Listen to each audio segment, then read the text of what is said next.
마치 부모가 자녀를 사랑하는 마음은 자녀가 감히 부모를 더 사랑한다고 말할 수가 없는 거죠. 제가 우리 아이들한테 항상 내가 너희들을 얼마나 사랑하는지 모른다, 내가 너희를 사랑한다 아무리 얘기해줘도요, 내가 정말로 얼마나 사랑하는지 그 아이들은 모르는 거예요. 그리고 제가 시켜요. 너도 말해. 아빠 사랑해요. 그러면 애들이 말해요. I love you, daddy. 그렇지만 시켜서 하는 거하고 정말 마음에서 우러러서 하는 거하고 차이가 있을 거예요. 이제 점점 자라면서, 아니 나중에 아빠가 돼봐야 아빠가 나를 향해서 내가 너를 사랑한다라고 말할 때 이런 느낌이었을까?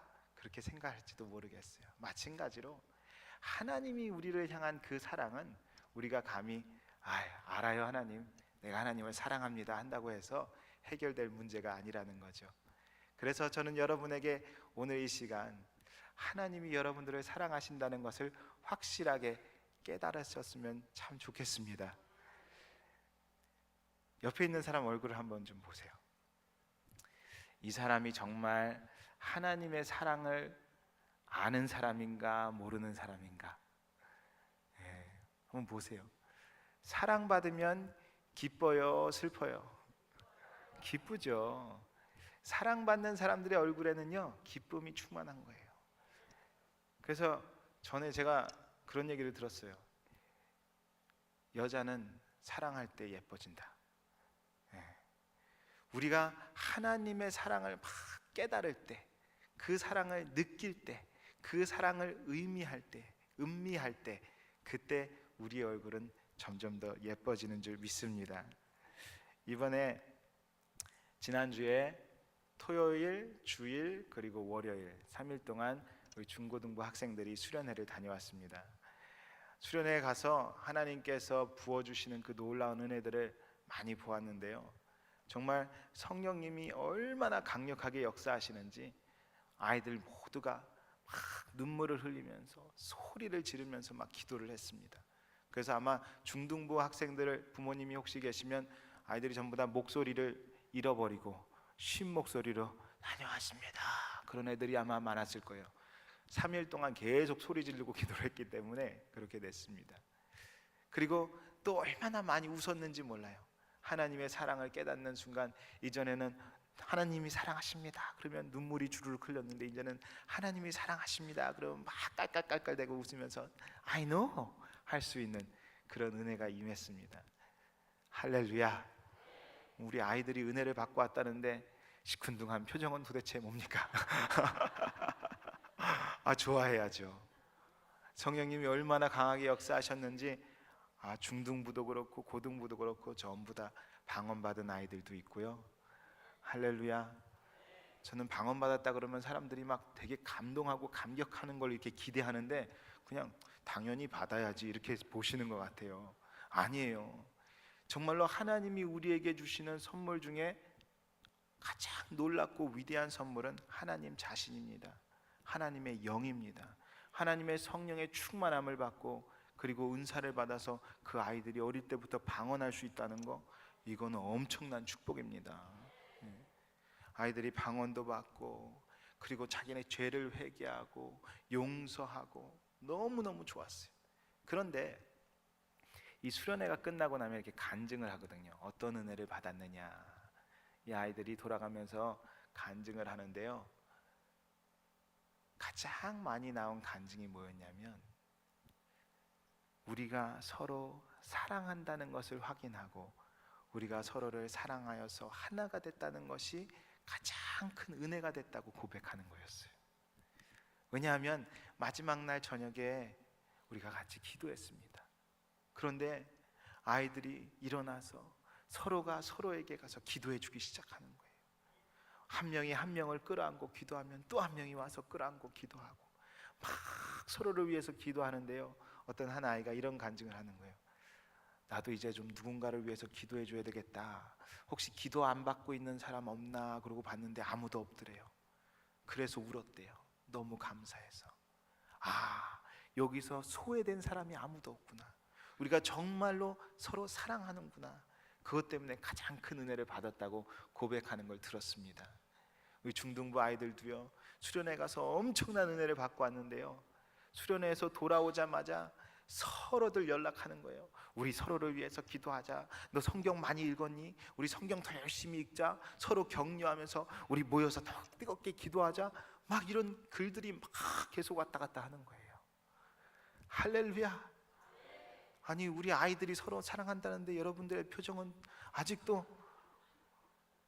할렐루야.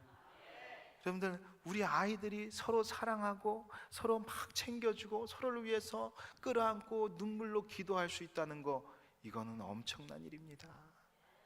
제가 그 모습을 보고 어떻게 또 오늘 저녁에 이렇게 설교를 하게 되면서 그 은혜가 우리들 가운데 임하기를 원합니다 라는 마음을 가지고 이 설교를 준비한 거예요. 할렐루야. 그러니까 우리 중고등부 학생들은 3일 동안 밤낮으로 부르짖어서 기도해가지고 받은 은혜를 오늘 이 저녁에 잠깐 봤는데, 여러분 좋습니까? 싫습니까? 예. 기대하는 마음을 가져야 돼요. 기대하는 마음. 좋습니까? 싫습니까? 좋습니다. 얼마나 좋습니까? 아주 좋습니다. 할렐루야. 인생이 뭐냐? 그러면 저는 인생은 관계다라고 말하고 싶습니다. 주위 사람들과의 관계가 좋은 사람은 행복한 삶을 살 수가 있습니다. 그런데 관계가 좋지 않은 사람은 아무리 돈이 많아도, 아무리 큰 집에 살아도, 아무리 맛있는 것을 놓고 먹어도 행복이 없는 거예요. 여러분 한번 생각해 보십시오. 여러분이 여러분의 자녀들하고 관계가 안 좋아요. 싸웠어요. 그런데 최고로 비싼 스테이크 하우스에 가서 스테이크를 썼습니다. 맛있습니까? 안 맛있어요. 관계가 인생입니다. 좋은 관계를 가지고 있는 사람들만이 정말로 풍성한 삶을 살 수가 있습니다. 그래서 잠언 15장 17절에 여간 채소를 먹으며 서로 사랑하는 것이 살진 소를 먹으며 서로 미워하는 것보다 나으니라 그랬습니다. 잠언 17장 1절에는 마른 떡 한 조각만 있고도 화목하는 것이 육선이 집에 가득하고 다투는 것보다 나으니라고 했습니다. 그리고 잠언 21장 9절에는 다투는 여인과 함께 큰 집에서 사는 것보다 움막에서 혼자 사는 것이 나으니라 그랬습니다. 여러분, 큰 집 사십니까? 행복하십니까? 작은 집에 사십니까? 행복하십니까? 그것이 어디에 달려 있는 거예요? 내 남편과의 관계, 내 자녀들과의 관계, 거기에 달려 있다는 거예요. 예수님께서 제자들에게 새 계명을 주셨습니다. 하나님께서 우리에게 말씀을 주시는 이유는 우리의 삶을 힘들고 어렵게 만들기 위해서가 아니라 우리가 그 말씀에 순종함으로 말미암아 더 잘 살게 하시기 위함입니다. 하나님이 우리를 사랑하시고 그리고 그 사랑과 그 지혜로 우리에게 말씀을 주실 때는 그 말씀을 통하여 우리의 삶이 업그레이드 되는 줄 믿으시기 바랍니다. 생각해 보십시오. 전지전능하신 하나님께서 우리를 사랑하십니다. 그 하나님께서 제자들에게 말씀하십니다. 서로 사랑하라. 우리가 사랑이 좋다는 것을 모르는 사람은 아무도 없습니다. 그런데 문제는 뭐냐? 어떻게 사랑해야 되는지를 모른다는 거죠. 어떤 사람들은 사랑이 그냥 느낌이라고 생각합니다. 감정이라고 생각합니다. 그렇기 때문에 감정이라고 생각하는 사람들은 진짜 사랑을 할 수가 없어요. 왜? 환경에 따라서 순간순간마다 우리의 감정은 바뀌기 때문입니다. 우리가 어떻게 사랑할 수 있을까? 예수님께서 여기에서 말하는 서로 사랑하라는 이 말씀은 무엇일까?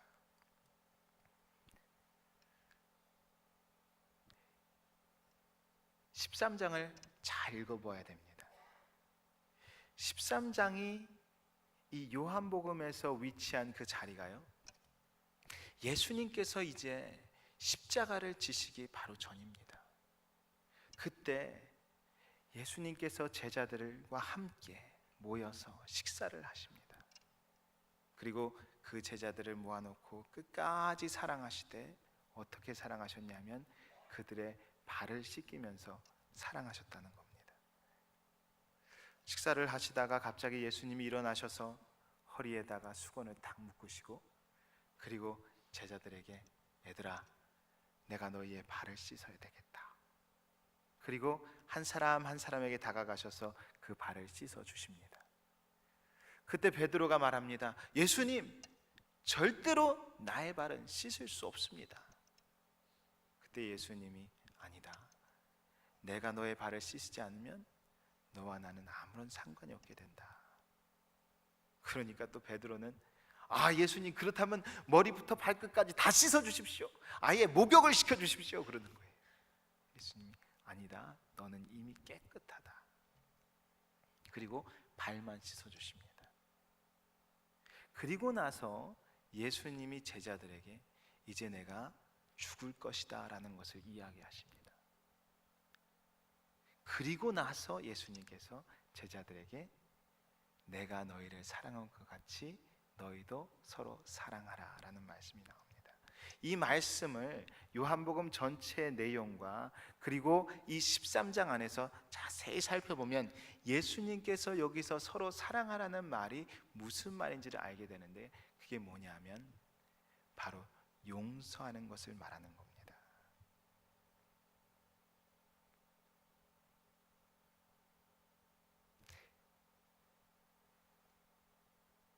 예수님께서 우리에게 원하시는 것, 예수님께서 우리에게 사랑을 가르쳐 주실 때 가장 먼저 원하시는 것은 무엇이냐? 바로 용서라는 겁니다. 그런데 그 용서가 내가 용서해야지 한다고 생기는 것이 아니에요. 내가 먼저 용서를 체험해야 합니다. 예수님이 나의 죄를 용서하시는 것을 체험한 사람만이 내가 또한 다른 사람들을 용서할 수가 있습니다.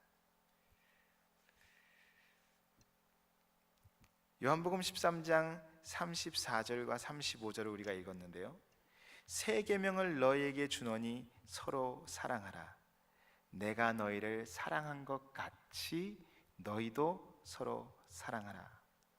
자, 사람들은 이런 성경 구절을 읽으면 가장 처음에 딱 들어오는 말이 뭐냐면 서로 사랑하라입니다. 그래 사랑해야지. 그런데 우리가 가장 먼저 봐야 할 것은 뭐냐면 예수님께서 내가 너희를 사랑한 것 같이라는 이 말씀에 먼저 포커스를 두어야 된다는 겁니다. 그리고 이 말씀을 통해서 먼저 우리가 은혜를 받아야 되는 거예요. 내가 너희를 사랑한 것 같이. 그냥 예수님이 자, 너희들 서로 사랑해라. 너네 사랑해야지. 사랑 안 하면 어떡하니? 사랑하고 살아라. 이게 아니에요. 내가 너희를 사랑한 것 같이. 그러니까 하나님이 우리를 사랑한 것을 우리가 알고 깨닫고 체험해서 그 하나님의 사랑을 받은 것만큼 내가 다른 사람들을 사랑할 수 있다는 거예요. 그리고 여기에서 말하는 것이 뭐냐? 하나님이 우리를 너무나 사랑하셔서 우리의 죄를 용서하신다는 거예요. 여러분은 여러분의 죄가 다 용서받으신 것을 믿으십니까? 정말입니까? 얼마나 많은 사람들이 교회를 다니고 하나님이 나를 사랑하신다는 것을 믿는다고 하면서도 그 마음에 기쁨이 없고 감격이 없는 것은 내 죄가 예수 그리스도의 보혈로 말미암아 완전히 용서받았다는 것을 믿지 못하기 때문이라는 겁니다. 교회에 나올 때 와, 하나님이 나를 이처럼 사랑하셨어. 내 죄를 용서받았어.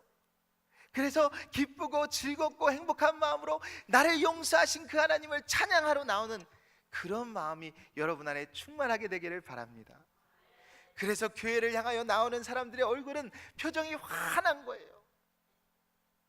아휴, 오늘 내가 교회를 안 가면 하나님이 화를 내실 텐데, 오늘 내가 교회를 안 가면 내가 무슨 문제가 생기지 않을까, 이런 마음이 아니라 내 죄를 용서받았기 때문에 그것이 너무나 고맙고 감사해서 드리는 것이 예배인 줄 믿습니다. 혹시 여러분들 가운데 오늘 이 저녁에 나오기 조금 전에 누구와 싸웠다거나 어떤 문제가 있었다거나, 그래서 여러분 안에 죄책감이 있다면 오늘 이 시간 여러분에게 선포합니다. 여러분의 모든 죄를 용서받았습니다. 할렐루야. 예수님께서 십자가 위에서 죽으실 때 마지막으로 하신 말씀이 다 이루었다입니다. 다 이루었다. 우리가 우리의 죄를 용서받기 위해서, 우리가 구원받기 위해서 어떠한 노력을 해야 되는 것이 아닙니다. 오직 예수 그리스도의 보혈의 공로를 의지하는 자마다 죄 사함을 받고 구원을 얻는 줄 믿습니다. 저는요, 이것이 가장 기본적인 것 같지만 이것이 가장 귀하다는 것을 압니다. 왜냐하면 내가 나의 삶 가운데 하나님 앞에 설 때마다 내가 이것이 모자른데, 내가 이런 말을 했는데, 내가 이런 실수를 했는데, 내 마음에 이런 마음을 품었는데 하는 그런 모든 것들이 나를 괴롭힐 때가 있기 때문입니다. 어느 하루를 살아도 나는 완벽해, 나는 아무런 죄를 짓지 않았어, 그렇게 말할 수 있는 사람이 아무도 없습니다. 그러나 그럼에도 불구하고 우리가 기뻐할 수 있고 하나님 앞에 나올 수 있는 것은 예수 그리스도가 우리의 죄를 용서하셨기 때문입니다. 죄를 용서받은 사람들처럼 정말로 기뻐하고 즐거워하고 감사하게 되시기를 예수의 이름으로 축원합니다. 하나님이 우리를 사랑하십니다. 하나님이 우리를 사랑하십니다. 하나님이 우리를 사랑하십니다. 여러분, 제가 이번에 수련회 가가지고 학생들하고 그걸 한 거예요. 수십 번 들었잖아요. 하나님이 우리를 사랑하신다, 하나님이 당신을 사랑하십니다. 수십 번을 들었어요. 그래서 이번에는 아예 개인적으로 인터뷰를 했어요. 왜냐하면 들어도 그냥 아멘은 하지만 내 안에서 정말 하나님이 나를 사랑하시는구나, 이걸 못 느끼는 것 같아서 그냥 얼굴에다 대고 그 사람이 눈을 딱 쳐다보면서 얘기했어요. 하나님이 너를 사랑하셔. 기분이 어때? 한 사람씩. 하나님이 너를 사랑하셔. 지금 기분이 어때? 그때는 거짓말을 할 수가 없는 거예요. 지금 막 제가 해보고 싶어요. 저 옆에 있는 사람 한번 해보세요. 눈을 딱 쳐다보면서 하나님이 너를 사랑하셔. 기분이 어떠니? 이렇게 한번 물어보세요. 그 순간요, 진실이 드러나기 시작하는 거예요. 진짜 하나님이 나를 사랑하신다면 내가 기분이 왜 이러지? 어떤 아이는요, 갑자기요 눈물을 흘리는 거예요. 잘 모르겠어요. 어떤 아이는요 갑자기 벌떡 일어나면서 너무 좋아요 그러는 거예요. 이게 진짜인 거예요. 그냥 듣고 들어서 하나님이 당신을 사랑하십니다. 아멘. 여러분, 하나님이 우리를 사랑하신다는 것이 왜 그렇게 중요할까요? 왜냐하면 하나님의 사랑을 모르면 절대로 사랑할 수가 없어요. 하나님의 사랑을 아는 사람들만이 다른 사람도 사랑할 수 있는 거예요. 무슨 말이냐면 하나님이 나를 용서하셨다는 그 사실이 내 가슴 깊이 느껴지고, 그리고 내가 용서받았기 때문에 자유하고 기뻐하고 즐거워하는 사람들만이 정말로 다른 사람들도 그런 자유를 얻게 해주기 위해서 그 복음을 전할 수 있고, 나도 그 사람을 사랑할 수 있다는 거죠. 왜 사람들은 하나님은 나를 사랑하셔 라고 고백하면서 다른 사람들을 사랑하지 못할까요? 왜 나는 하나님이 나를 용서하셨어 라고 고백하면서도 다른 사람들을 용서하지 못할까요? 그건 하나님의 사랑을 아직도 모르기 때문이고, 그건 하나님이 나를 어떻게 용서하셨는지 그 용서를 나는 아직도 누리지 못하기 때문이 아닐까요?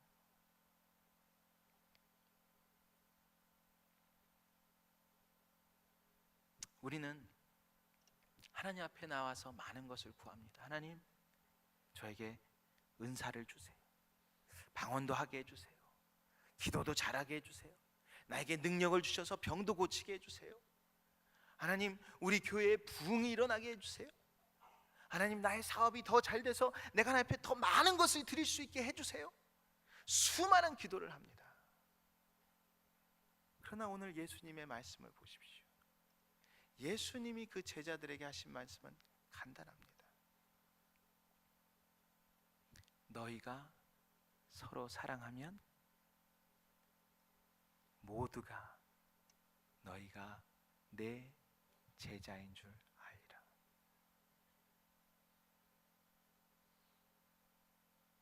너희가 아름다운 교회를 건물을 지어놓고 수많은 사람들이 모여서 예배드리면 내 제자인 줄 알리라.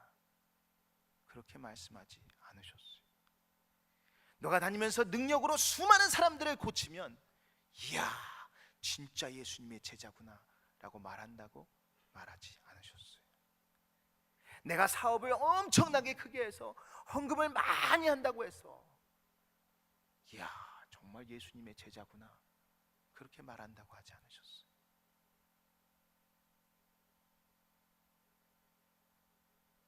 너희가 서로 사랑하면 내 제자인 줄 알리라. 어쩌면요, 이것이 너무나 단순해 보여서, 너무 쉬워 보여서 우리는 그것을 제껴놓고 하나님, 저에게 딴 거 주세요. 딴 거. 당장 내 옆에 있는 내 남편을, 나의 자녀를, 내 이웃을, 그리고 내가 같이 일하는 그 사람을 용서하고 사랑하지 못하고 있는 그 상황 속에서 하나님, 나의 사업을 축복하옵소서. 주여, 부흥을 주옵소서. 더 많은 사람들이 몰려오게 하옵소서.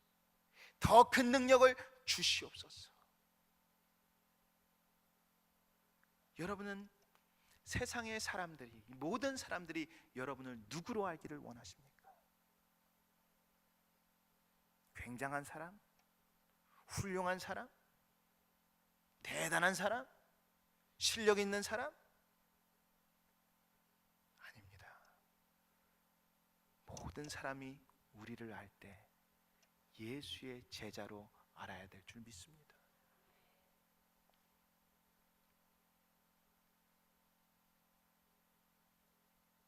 저는 올해 제 나름대로의 목적이 있습니다.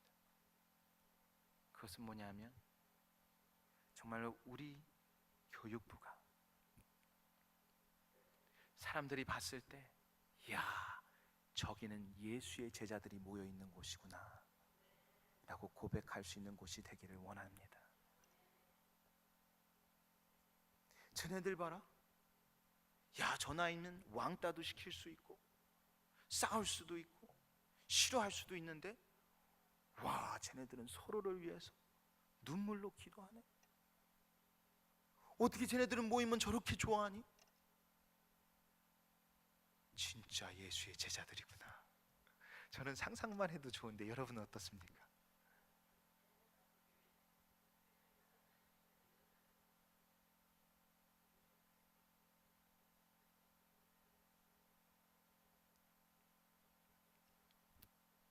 너희가 서로 사랑하면 내 제자인 줄 알리라. 그것이 가장 아름다운 것 아니겠습니까? 저 사람은 어떻게 저 사람을 용서할 수 있어? 저 사람은 어떻게 저 사람을 사랑할 수 있어? 예수님 제자구나. 이 정도 돼야 되지 않겠습니까?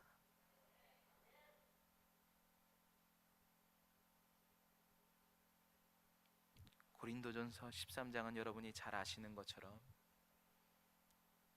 사랑의 장입니다. 13장 전에는 몇 장이 있는 줄 아십니까? 맞습니다.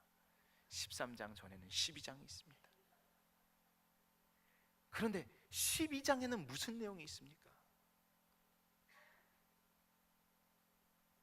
고린도 교회는 은사가 많은 교회였습니다. 엄청난 은사들이 다 나타나는 그런 교회였습니다. 그 교회를 향해서 사도 바울이 편지를 쓰면서 마지막 12장 29절부터 31절까지 다 사도이겠느냐? 다 선지자이겠느냐? 다 교사이겠느냐? 다 능력을 행하는 자이겠느냐? 다 병 고치는 은사를 가진 자이겠느냐? 다 방언을 말하는 자이겠느냐? 다 통역하는 자이겠느냐? 너희는 더욱 큰 은사를 사모하라. 내가 또한 가장 좋은 길을 너희에게 보이리라. 그리고 나서 고린도전서 13장으로 넘어가서 내가 사람의 방언과 천사의 말을 할지라도 사랑이 없으면 소리나는 구리와 울리는 꽹과리가 되고. 들으셨습니까? 내가 사람의 방언과 천사의 말을 할지라도 사랑이 없으면 소리나는 구리와 울리는 꽹과리가 되고. 내가 아무리 방언을 유창하게 하고, 내가 영어도 잘하고 한국말도 잘하고 중국어도 잘하고 일본어도 잘하고 스페니쉬도 잘하고 아무리 말을 멋있게 아름답게 잘한다고 할지라도 사랑이 없으면 그 소리는 아무런 의미 없는 시끄러운 소리가 된다는 겁니다.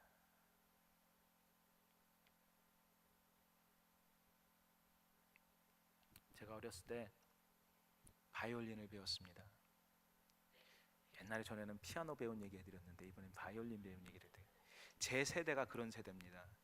제가 70년대생이거든요. 그러니까 제 세대가 자라면서 학원 다니면서 모든 걸 다 아는, 주판과 암상과 바이올린과 태권도와 피아노와 이런 모든 것들, 이런 걸 다 아는 세대였습니다. 바이올린을 배우는데요, 학교에서 학교종이 땡땡땡을 배웠어요. 잘 쳤을까요? 못 쳤을까요? 대답해 보세요.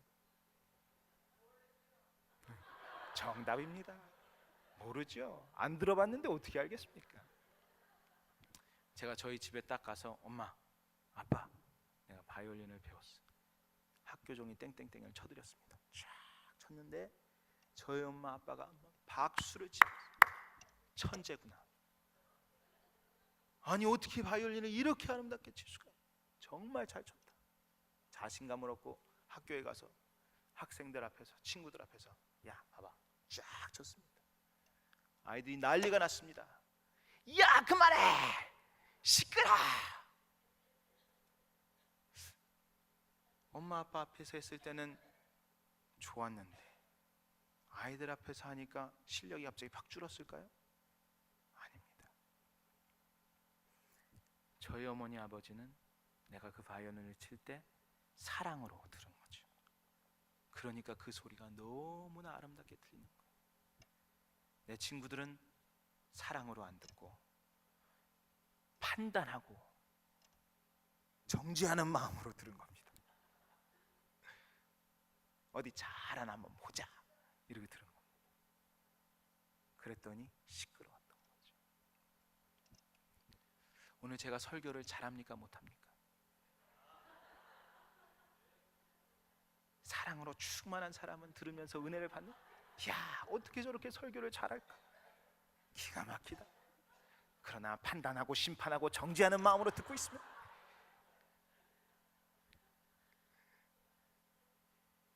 사랑이 말에 의미를 준다는 겁니다. 사랑이 인생에 의미를 주는 겁니다. 아이들이요 말 처음 배울 때 못하잖아요.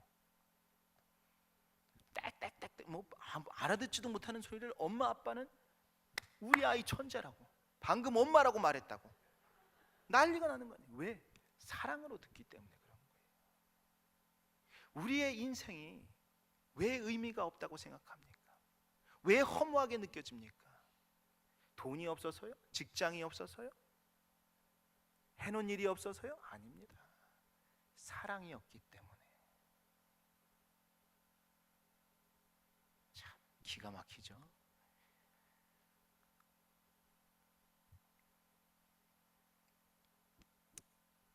내가 예언하는 능력이 있어. 모든 비밀과 모든 지식을 알고 또 산을 옮길 만한 모든 믿음이 있을지라도 사랑이 없으면 내가 아무것도 아니에요. 여기 대단한 능력 아닙니까 이거? 여러분들 가운데 이런 능력이 있습니까? 누가 한번 예언한다고 해보십시오. 한국 사람들은요, 누가 예언한다 그러면 줄을 쫙 서요.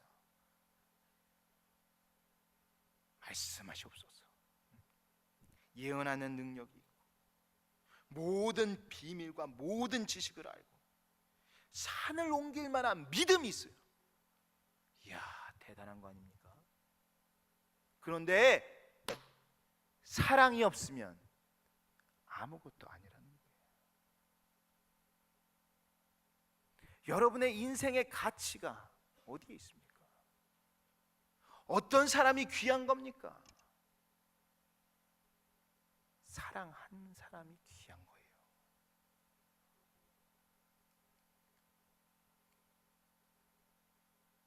내가 사랑받고 있다라는 것을 아는 사람은 내가 귀하다는 걸 알죠. 내가 사랑받고 있다는 걸 모르는 사람은 그냥 막 사는 거죠. 왜? 나에게 가치가 없으니까.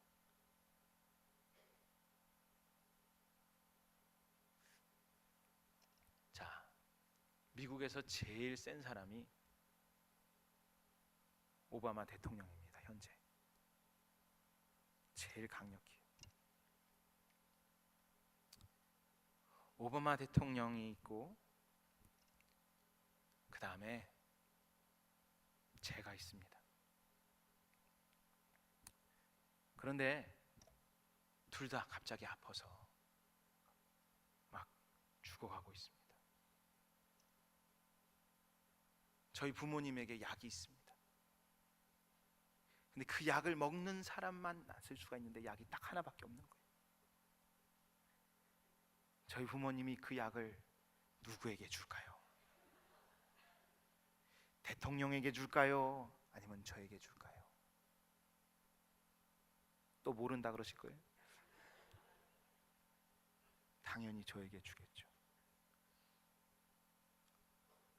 왜요? 사랑하니까. 대통령이 무슨 상관이에요? 내 아들이 더 귀하지. 안 그래요?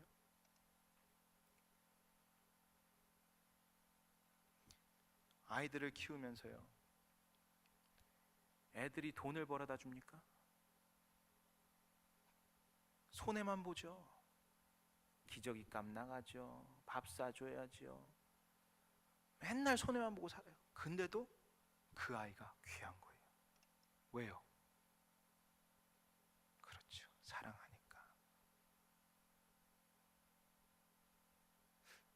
우리는 사랑받기 위해서 내가 더 큰 믿음을 가지고 더 큰 능력을 행하고 더 많은 것을 알고 그리고 더 많은 지식을 가지고 더 많은 사를 가지고 더 많은 일을 하면 그러면 나는 대단해질 거야 라고 생각하지만 그건 착각이라는 거예요. 사랑받는 사람 그리고 사랑해 줄 수 있는 사람, 그 사람이 대단한 사람이라는 거예요. 할렐루야.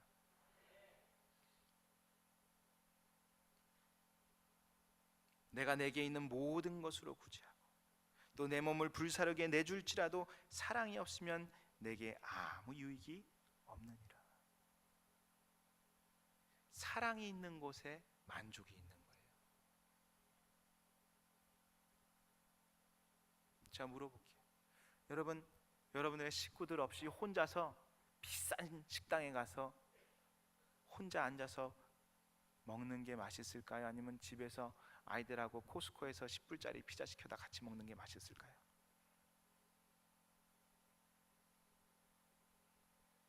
대답이 없어요? 아니, 혼자 가서 먹는 게 더 맛있어요? 코스코 피자를 안 드셔보셔서 모르시는구나. 해보세요.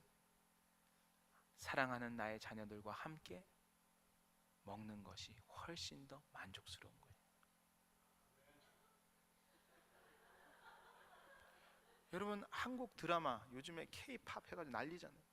한국 드라마 내용들이 거의 그런 거예요.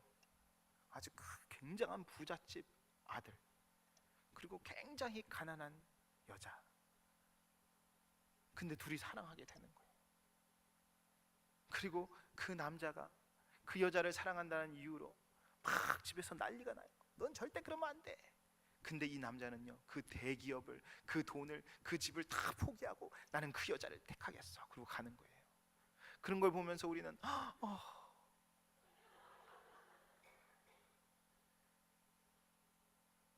그 남자는 왜 그런 선택을 했을까요? 사랑이 있는 곳에 만족이 있기 때문에 그런 거예요. 여러분, 하나님이 왜 우리 보고 서로 사랑하라고 했을까요? 저는 그런 걸 따지는 사람이에요. 하나님이 뭘 시키면 왜 그걸 하라고 했을까? 그걸 따져요. 사랑하는 곳에, 사랑이 있는 곳에 삶의 의미가 있고, 사랑하는 곳에 만족이 있고, 사랑하는 곳에 가치가 있기 때문입니다. 오늘 내 가정에, 나의 삶 가운데 왜 나는 이렇게 허무할까? 왜 이렇게 나는 나에 대한 자신감이 없을까? 이건요, 하나님이 나를 사랑한다는 것을 아직도 모르기 때문에 그러는 거예요. 하나님이 여러분을 사랑하십니다. 그리고 그 하나님께서 우리를 너무나 사랑하셔서 예수 그리스도를 주셨고 우리의 죄를 용서하여 주셨습니다. 이걸 믿으세요. 그리고 담대하게 주님 앞에 나아가서 주님, 나도 주님을 사랑합니다 라고 고백하게 되시기 바랍니다.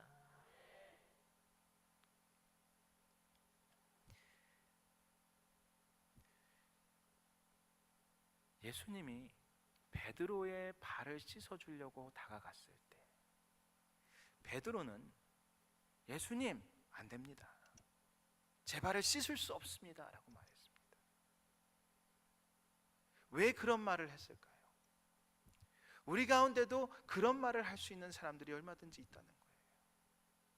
예수님은 오늘도 우리의 죄를 씻어주기를 원하세요.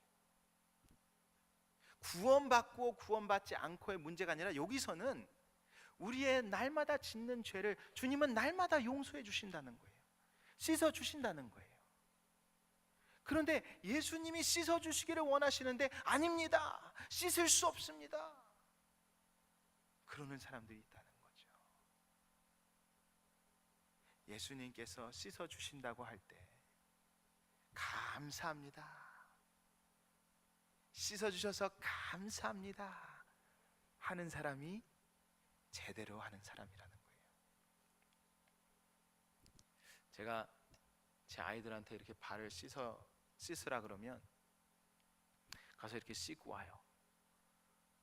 그걸 보면 그 발이 깨끗할까요? 안 깨끗해요. 아직도 발가락 사이에는 시큼한 것들이 이렇게 끼어 있는 거예요. 제대로 안 씻었어요. 제가 다시 씻어줘야 돼요. 그런데 예수님이 여러분의 발을 씻으신다면 잘 씻었을까요? 못 씻었을까요? 그냥 발 사이사이를 이렇게 막 밀어가면서 때까지 착 해서 비누칠을 착 해가지고 발을 시원하게 깨끗하게 착 씻어 놓으셨다는 거예요. 그러면 우리는 기뻐해야 되는 거예요. 감사해야 되는 거예요. 할렐루야. 기뻐해야 되는 거예요. 감사해야 되는 거예요.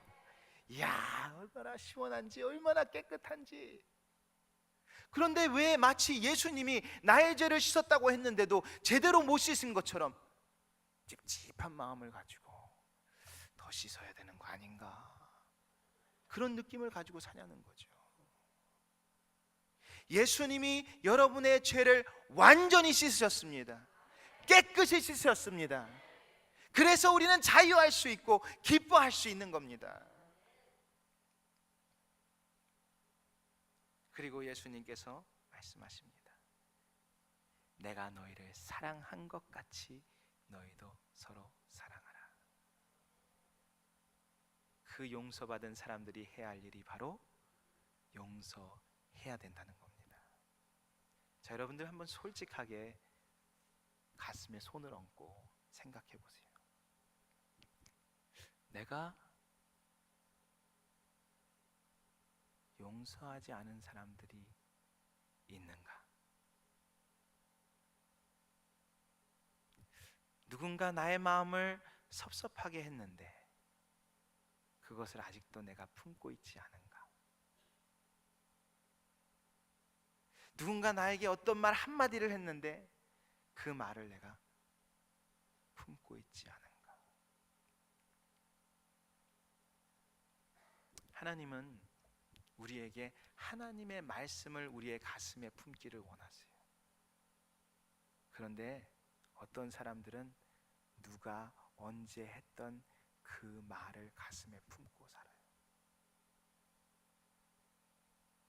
어쩌면 어렸을 때 아빠가 나에게 이런 바보 같은 놈이 있나, 그 말 한마디가 내 안에 박혀 있어요. 그리고 그 말을 내 마음에 품고 살기 때문에 하나님의 말씀이 내 가슴 속으로 들어오지 않는 거예요. 머리로는 들어요. 아, 그래. 하지만 그 말씀이 내 마음으로 들어오지 못해요. 왜?